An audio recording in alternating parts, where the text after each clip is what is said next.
In today's video, I'm going to teach you how to create a URL link for a PDF document.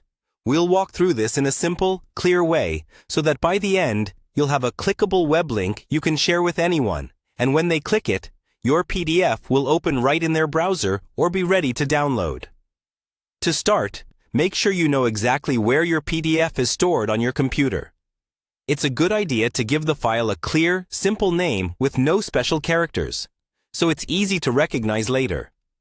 Once you've done that, the next step is to upload this PDF to a place on the internet that can generate a link for you.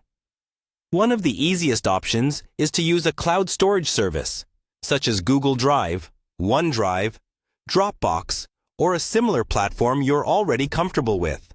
Open your chosen service in a web browser and sign into your account. Look for an option like New, Upload, or Upload File. Then select your PDF from your computer and wait for the upload to finish. This might take a few moments, especially if the file is large, so give it a little time. When the upload is complete, locate the PDF in your cloud storage. Right-click on the file or open its options menu and look for something like Get Link, Share, or Copy Link.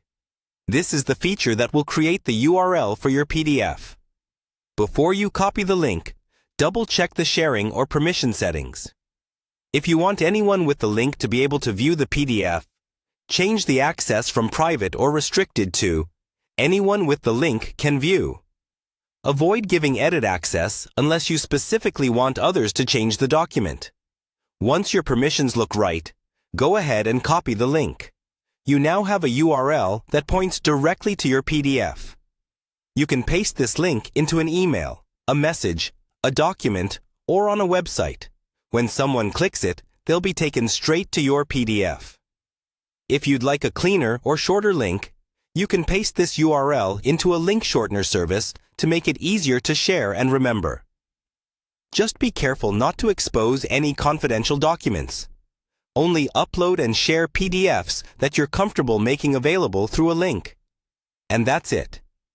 You've successfully created a URL link for your PDF document, ready to share with anyone who needs it.